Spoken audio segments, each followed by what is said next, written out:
righty, so we're gonna show some love and respect for your father, who is famous. Yes. You just lost him. Let's talk a little bit about Let's the talk Mr. about it. Green with the whole sports, who he was. Ooh, how much time you got? We got some time now. Okay. I was saving some time for this right here. Yeah. So yeah, we lost my dad just almost a month ago now.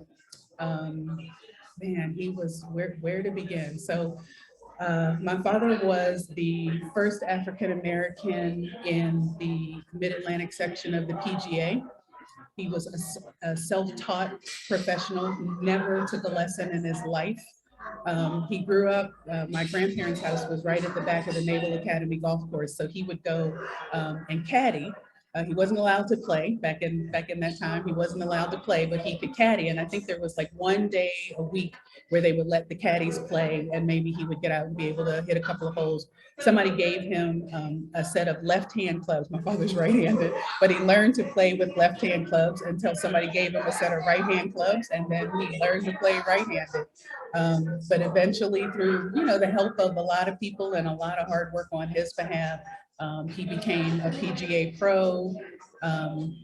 He was a pioneer with Lee Elder and Charlie Sifford and Jim Thorpe. They all ran in those circles together. And different from the other guys, my father went into more of the I'll say the administrative and management and the business side. So the business side, right? And so he was the head pro at golf courses in Maryland, in the Bahamas. I thought you guys lived in the islands. We did. We lived in the Bahamas for a couple of years, about 2.5 years. We lived in the Bahamas in Freeport, and he ran the golf courses there at the Bahamas Princess Hotels.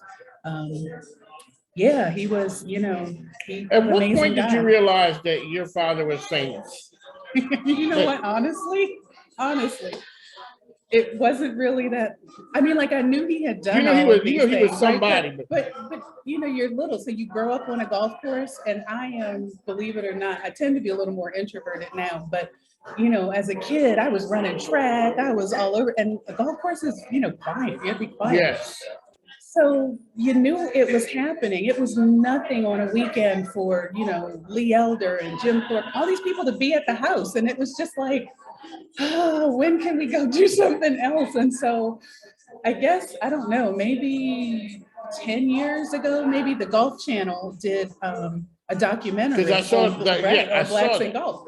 And then I got to watch it from a different perspective. And I thought, oh, wow, that was my life that I was living, and I had no idea I was living in the midst of history. But yeah, then it was like, oh, okay. So yeah, but I always knew my dad was a special guy, but just the magnitude of what he did. And I tell you, the thing that so many things about him impressed me, but the thing that really impressed me the most about my father is that he never set out to be the trailblazer. It was never his intention to break barriers or open doors. My dad loved to play golf, and he just wanted to do what he loved to do. That was really it. Is that where your brother gets it from? Probably where we all get it from. Yeah. It's funny, coming from up north, I didn't know any black people who played golf. It's not a whole lot of us. No, and so when I come down south, everybody plays. Yeah. A lot more, I think, down this way. Maybe it's a cultural thing. Well, yeah. It's always a pleasure when you come back to the program. Like I said, everybody who encounters Al Green they understand what time it is. So, yeah, he's a good one too. It's always great. He's a good one too. Yes, he is. Definitely. So he's part of the crew, and we